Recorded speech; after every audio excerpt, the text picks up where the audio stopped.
a tablespoonful after every meal. It's so tasty, too.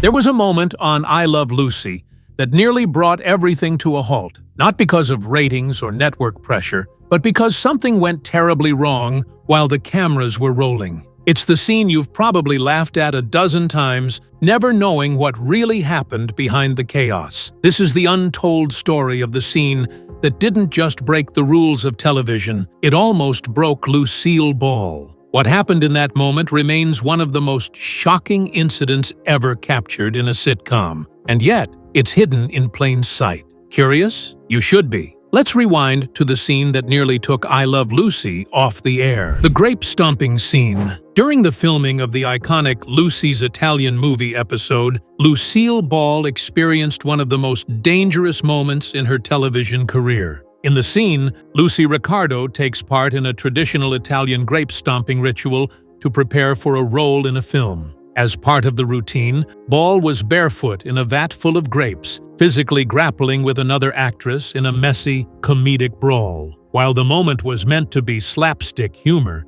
things quickly took a frightening turn when Ball accidentally inhaled a grape during the roughhousing. The episode was filmed live in front of a studio audience of about 300 people, a standard practice for I Love Lucy. However, the presence of the crowd created a confusing dynamic. When Ball began choking, many in the audience initially thought it was part of the act. Even the crew didn't immediately realize something was wrong, because Ball was such a master of physical comedy and often exaggerated expressions and movements. Her real distress was camouflaged by the performance itself. It wasn't until the cameras had stopped rolling that the gravity of the situation was realized. Crew members hastened to the rescue once they realized Ball wasn't breathing and had lost control of the scene. Luckily, they were able to step in before a tragedy could occur. The episode was finished and aired on schedule, but those present never forgot the nearness of the production to seeing a live, on-stage crisis. This close-to-death moment put into perspective just how physically exhausting Ball's act was.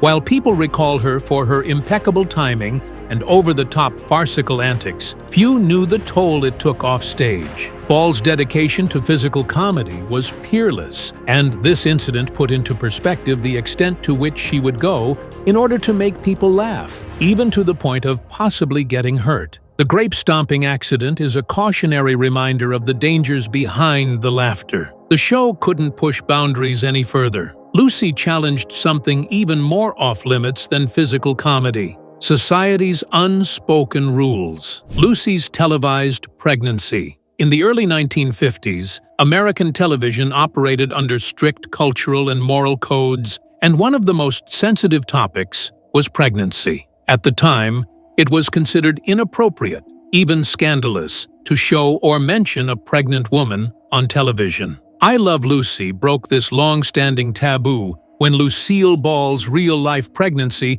was written into the storyline. It became the first sitcom in American history to portray a married woman as visibly pregnant, challenging the era's conservative broadcast standards and pushing the boundaries of what could be shown in family entertainment. CBS executives were extremely cautious about how the storyline would be received by the public. To avoid controversy, the network brought in a panel of religious advisors, a priest, a minister, and a rabbi, to review the scripts and ensure they were inoffensive. Even the word pregnant was deemed too provocative for primetime television. Instead, euphemisms like expecting were used throughout the episodes. The show's writers had to carefully walk a cultural tightrope, delivering humor while also respecting the sensitivities of a 1950s American audience. Apart from these constraints, the pregnancy storyline was an instant hit. When the episode Lucy Goes to the Hospital went on the air, where Lucy gives birth to little Ricky, it attracted more than 44 million viewers, surpassing even President Eisenhower's inauguration later in the year. The scene showed the unparalleled power of the show and established that audiences were eager for greater authenticity in family life presentation. It also showed how Lucille Ball and Desi were not afraid to take creative risks in storytelling that reflected their own lives, even if it meant challenging societal norms directly. The effect of this choice extended far beyond one season or character development. I Love Lucy paved the way for future sitcoms to treat real-life scenarios more honestly and emotionally. Subjects previously thought taboo, birth, relationships, and eventually even divorce, slowly made their way into mainstream television. By bringing Lucy's pregnancy into the foreground and making it central to the plot, the show wasn't just milking a few laughs. It changed television's ability to represent the human experience, beginning with one of the most shared events of life, the birth of the rerun. In the early 1950s, American television adhered to strict social norms, especially when it came to depictions of family life and anything considered remotely controversial. Pregnancy, despite being a natural part of life and marriage, was one of those taboos. It was considered too intimate, even indecent, for television. That's why I Love Lucy made history when Lucille Ball's real-life pregnancy was written into the show, an unprecedented move that sent shockwaves through the broadcast industry. Prior to this, no sitcom had ever shown a pregnant woman on screen, let alone structured an entire storyline around her condition. Network executives were deeply hesitant. They feared that viewers, particularly conservative audiences in Middle America, would react negatively to any on-screen mention of pregnancy, equating it with a veiled reference to intimacy. To make its way through this cultural minefield, CBS went to great lengths. The network employed religious consultants, a priest, a minister, and a rabbi to examine every script that dealt with Lucy Ricardo's pregnancy. These clerical consultants ensured the shows were in line with the moral norms of the era and wouldn't offend religious or traditionalist viewers. Even the terminology employed by the show was carefully toned down. The term pregnant was off-limits. Rather, the actors were told to utilize the euphemism expecting, a gentler, more polite substitute that avoided the impropriety of discussing how pregnancy resulted. In spite of such limitations, Lucille Ball and Desi consulted closely with the writers for the show in order to uphold the integrity of their characters while adhering to the sensitivities of the network, finding a middle ground that would become historically valuable. The pregnancy plot of Lucy's story developed slowly, culminating with the delivery of little Ricky in the show Lucy Goes to the Hospital, broadcast on January 19, 1953. The show was not just a TV event. It was a cultural event. An estimated 44 million watched Lucy deliver,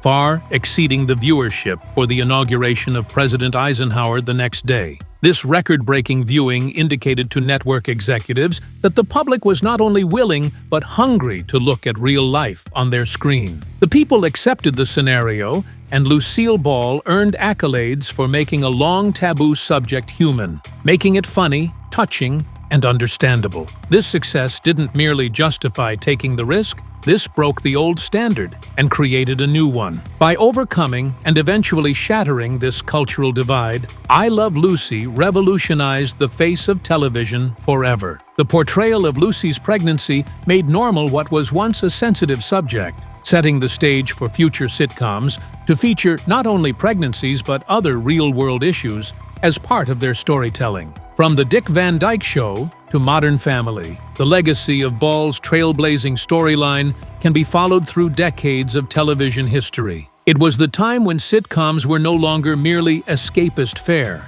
They became an imitation of life. Lucille Ball did not merely portray a housewife on TV, she redefined the role in public perception. Bravery in showing Lucy's pregnancy did more than amuse. It helped to come of age as a medium. The fight to cast Desi. When the concept for I Love Lucy was first pitched to CBS, one of the biggest roadblocks was the casting of Desi, Lucille Ball's real-life husband. Despite their genuine marital bond and proven chemistry, network executives were deeply hesitant to place a Cuban-born actor with a heavy accent in a lead role opposite an all-American actress. Their primary concern was that mainstream white American audiences in the early 1950s wouldn't accept a mixed-heritage couple on television, especially one where the husband spoke with a pronounced accent. At that time, television was largely segregated in its representations, and the prevailing assumption was that viewers wanted to see idealized, culturally safe versions of family life that reflected post-war American norms. Lucille Ball, though, would not bend. She demanded that Desi play her husband on the show, refusing to fabricate a marriage that wasn't true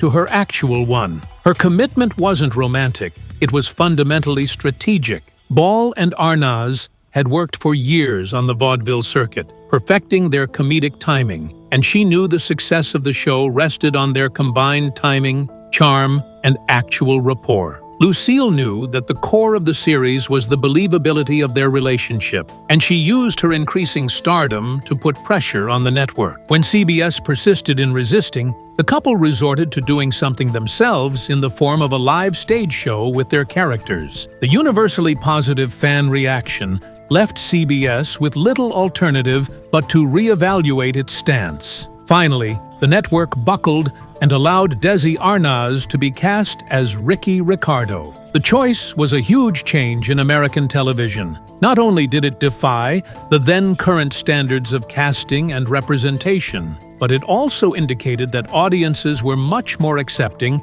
than executives believed. The audience welcomed the couple warmly, and Arnaz became a favorite on the show. His musical ability, comedic sense, and fiery personality became hallmarks of the series. Rather than turning off viewers, his presence diversified the show's audience and enriched its cultural content. The casting of Desi Arnaz wasn't merely a win for one actor, it was a milestone for cultural representation on TV. During a time when interracial and intercultural couples barely existed in the media, I Love Lucy presented a groundbreaking representation that subtly defied stereotypes and redefined expectations. The popularity of the show demonstrated that diversity was not only embraced, but celebrated, paving the way for generations to come of actors who were different. Lucille Ball's insistence on having her husband cast not only upheld the integrity of their scenario, but allowed television to move forward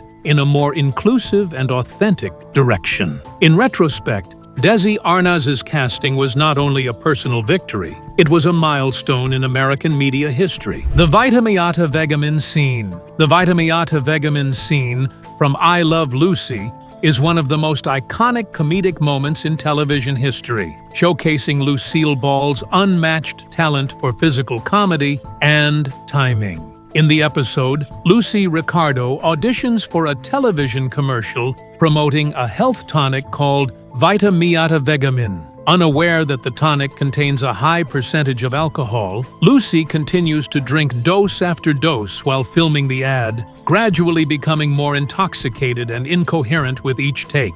Her slurred delivery of the product's benefits tastes just like candy, and her increasingly unsteady posture had the audience in hysterics. Yet, behind the humor was a grueling performance that demanded far more than laughs. In order to produce the effect of Lucy becoming increasingly intoxicated, Ball needed to shoot the scene in several takes, each one necessitating that she drink a spoonful of the thick, revolting substance. Although the tonic they used to film wasn't alcoholic, it consisted of apple pectin, a pure, syrupy, distasteful substance that was increasingly hard to swallow with repetition. The repeated consumption and over-the-top responses started to wear Ball down physically. She became nauseous and tired filming, and the effort of repeating the same intense scene repeatedly both physically exhausted and mentally strained her. This amount of work behind one scene exposed the sometimes forgotten physical stamina a comedic actor must endure. Lucille Ball subsequently acknowledged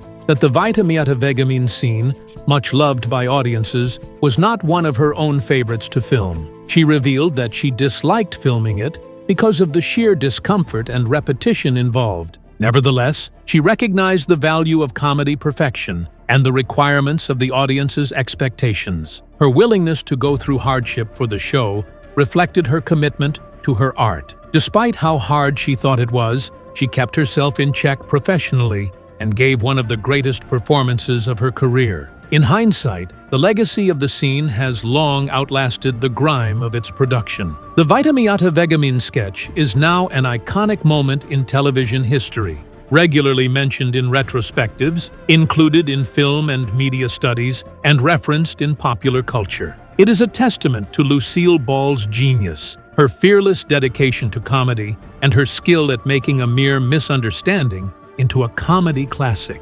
Fittingly, a sequence that tested Ball to her physical limits became one of the most lasting and infamous tributes to her genius, cementing her place as a groundbreaking television comedian. As grueling as it was to deliver comedy gold on screen, what simmered off-camera between two beloved cast members proved just as intense, only without the laughter. The feud behind the laughs. Behind the charming chemistry of Fred and Ethel Mertz on I Love Lucy was a real-life relationship that was anything but warm. William Frawley and Vivian Vance, who played the Ricardos' lovable landlord couple, shared a working dynamic laced with tension, mutual disdain, and frequent verbal jabs. Their off-screen animosity stood in stark contrast to the affectionate banter their characters exchanged on camera. While audiences adored the bickering yet affectionate Mertzes, the actors behind the scenes found it difficult to hide their true feelings about each other, which stemmed from fundamental personal and professional differences. One of the fundamental causes of their feud was a large 20-year age difference. Frawley was in his 60s, and Vance was in her early 40s when the series started. Vance allegedly resented the suggestion that her character, Ethel, was married to an older man, feeling it made her look older on television and made her less attractive as an actress. Frawley, by contrast, was a tough and frequently short-tempered man who came from vaudeville roots and had a notorious drinking reputation. Their clashing personalities would frequently result in on-set baiting, where each actor teased the other's looks, work, or everyday habits. The tension wasn't private, either. Crew members regularly remembered the frigid silences and bitter sarcasm being exchanged between shots. Though they detested each other, both actors were professionals who infrequently allowed their dislike get the better of them during performance. The comedic rapport between Fred and Ethel succeeded, and that was good enough for the producers to retain the cast throughout the run of the show. However, the underlying tension was not lost on the rest of the production team. Though Desi Arnaz was famed for keeping a tight grip on the set and keeping things in order, even he could not completely alleviate the tension between the two. With time, the working relationship became bearable, but never cordial. Frawley once supposedly stated he would go to Vance's funeral only if I could dance on her grave, and Vance ruled out any chance of reconciliation. The off-screen feud between Frawley and Vance that was never resolved became one of the more notorious off-screen tales associated with I Love Lucy. While it didn't sully the show's popularity, it did taint its atmosphere and reminded everyone that professional success doesn't always come with personal concord. Their acting is still iconic, but the awareness of their actual animosity adds depth to viewing their scenes together. In some ways, their capacity to act affectionate while seething behind closed doors is a testament to their skill, but to tensions that also fester in even the most fruitful creative relationships. Unwritten rules. In the world of I Love Lucy, where comedy often hinged on misunderstandings, exaggerated personalities, and cultural quirks, there was one very deliberate line that the writers and producers refused to cross. No one other than Lucille Ball's character, Lucy Ricardo, was allowed to poke fun at Ricky Ricardo's Cuban accent. This wasn't a formal rule written into the scripts or contracts, but rather an unspoken guideline respected by everyone involved in the production. Desi Arnaz's accent was a central part of his character's charm and comedic identity, but producers were highly aware that jokes about ethnicity or foreignness could quickly become mean-spirited if not handled delicately, especially in an era when representation of non-white actors on television was rare. The decision to reserve all accent-based humor for Lucy alone was both strategic and personal. As Desi's real-life wife, Lucille Ball had the unique credibility to tease him in a way that felt affectionate rather than offensive. When Lucy mispronounced his name or mimicked his speech, it came across as playful marital banter, not ridicule. If another character had done the same, it would have risked painting Ricky as an outsider to be laughed at, rather than a lovable husband with endearing cultural quirks. The show's writers understood this fine line and consistently wrote jokes that used Ricky's accent for character-driven humor, not cheap stereotypes, always ensuring that the humor stemmed from the couple's dynamic rather than Desi's heritage alone. This unspoken rule had a huge impact on the relationships between characters in the show. It put Lucy and Ricky's marriage in the center emotionally, so the audience could feel the warmth, playfulness, and intimacy of real life that the two shared. Although Lucy tended to behave extravagantly or get into mischief, Ricky's irritation, spoken in his accented English, was a comedic punch and an authentic response. The accent, then, wasn't merely a comedic tool. It became a sign of authenticity and identity for Ricky Ricardo. It also quietly reiterated Lucy's role as a cross-cultural bridge, presenting their relationship not only as a romantic, but also as a comedic celebration of difference and harmony. Finally, the dignity the show accorded to Desi Arnaz's heritage, unusual in 1950s television, was a testament to the artistic and personal equilibrium achieved by Ball, Arnaz, and their production team. They knew the value of subtlety and comedy, particularly when handling ethnicity and identity. By reserving the right to make fun of Ricky's accent only for Lucy, they spared the character ridicule and maintained the loving tone of the show. This fine-grained but potent divide ensured that I Love Lucy could be both funny and dignified, creating a reflective model for the way television treated multicultural relationships well before these dynamics became a norm on television. The rigid script structure. One of the lesser-known but defining characteristics of I Love Lucy was its strict adherence to scripted dialogue. Unlike many modern sitcoms that allow room for improvisation or on-the-fly changes, I Love Lucy operated under a rigid rule. Every word spoken on set had to be delivered exactly as written. This policy was not just a stylistic preference, it was a foundational aspect of the show's production philosophy. Writers meticulously crafted each line for maximum comedic effect, and any deviation could risk disrupting the rhythm and timing essential to the show's success. For a series that relied so heavily on precision and structure, improvisation was simply too risky. To facilitate this scripted format, cue cards formed a large part of the process of filming. The cards, kept slightly off-camera, ensured the actors always kept their lines with complete precision. They not only acted as a memory trigger but also an insurance policy against expensive retakes. Live audiences were on set for all filming, and repeated takes risk breaking the comedic flow or diminishing the spontaneity of audience reaction. Lucille Ball, especially, appreciated this consistency. She felt that the energy and the humor needed to land exactly right the first time, and cue cards allowed actors to say their lines neither hesitantly nor incorrectly, preserving the integrity of every performance. Lucille Ball's adherence to discipline and organization was based on her intense understanding of comedy as an art. She realized that timing is everything.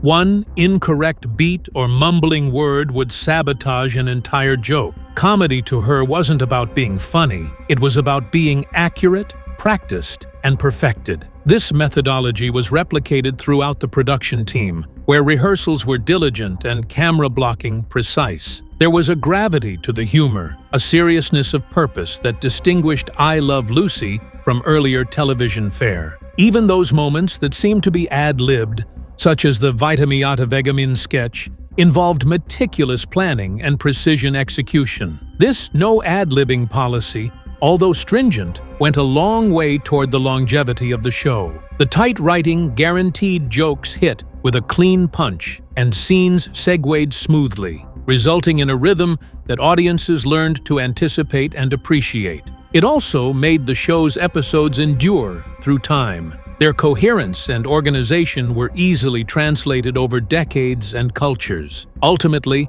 the show's slick production wasn't a function of genius so much as it was a function of discipline, forethought, and respect for the nuts and bolts of comedy. Lucille Ball and her crew knew that though there's something electrifying about improvising, there's also enduring greatness in doing it perfectly the first time. The costly filming choices. When I Love Lucy began production in the early 1950s, most television shows were filmed in New York using a kinescope process, which essentially recorded a live broadcast by filming a monitor. The result was grainy and of poor visual quality, suitable only for short-term viewing on early television sets. Lucille Ball and Desi, however, had a different vision. They believed that the quality of the show should match its ambition, and they insisted on filming in Hollywood using 35mm film, a cinematic standard that offered far better clarity and detail. The catch was that this method was significantly more expensive,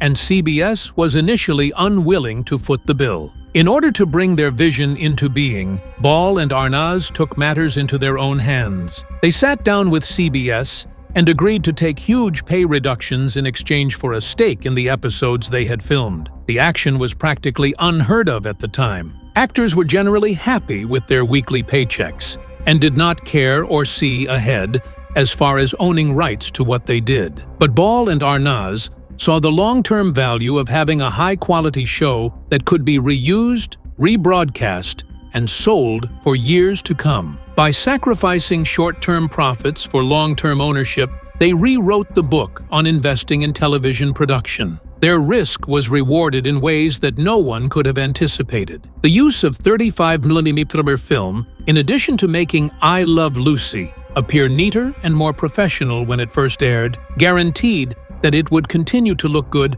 when it was played in reruns for decades to come. With the advent of improved television technology and home video, the show's higher picture quality made it easy to switch to new platforms. Syndication was a goldmine, and I Love Lucy kept going on the air all over the world years after its initial run. Looking back, the couple's investment in production quality was nothing less than radical, raising the bar for what TV could look like and last.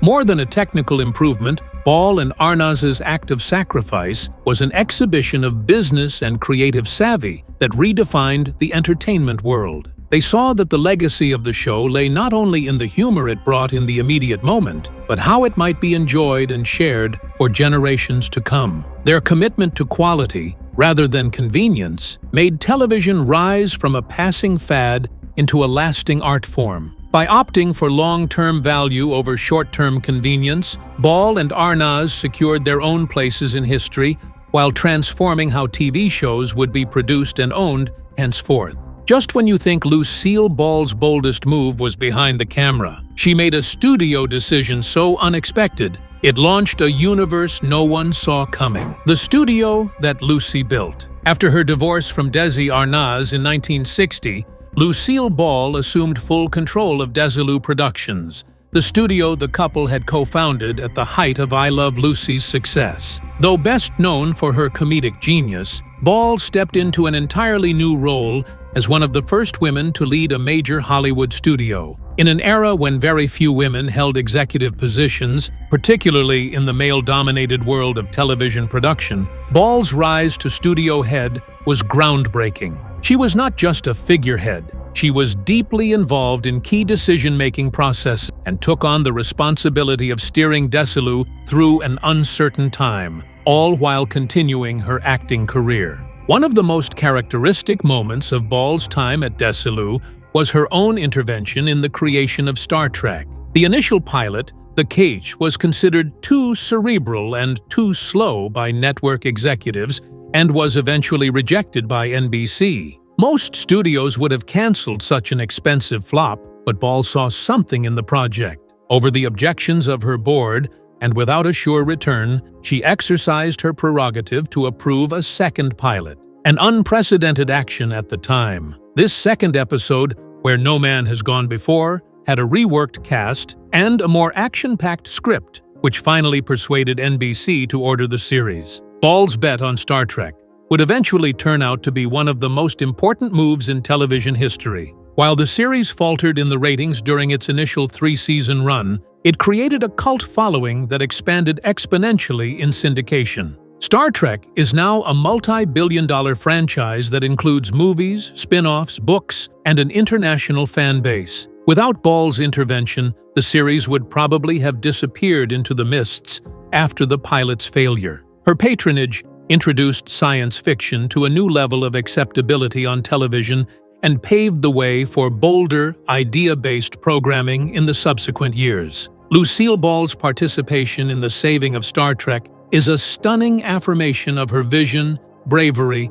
and determination to go against mainstream thinking. It also widened the ambit of her legacy, establishing that her contribution was far broader than in the realms of comedy and acting. As president of Desi, she made choices that not only violated industry tradition, but also impacted the future of entertainment in directions that remain as pertinent today as ever. Her part in the development and longevity of Star Trek shows us a side of Lucille Ball that many who love her sitcoms might not entirely realize. A trailblazing executive who wasn't hesitant to push the envelope when she was convinced by something, and who changed the direction of television history forever as a result. If that blew your mind, just wait until you see what happened next in Lucy's wild ride through TV history. Don't forget to like, drop a comment with your favorite I Love Lucy moment, and subscribe for more untold stories from classic television. And hey, don't go anywhere. Click the next video on your screen to keep the laughs coming.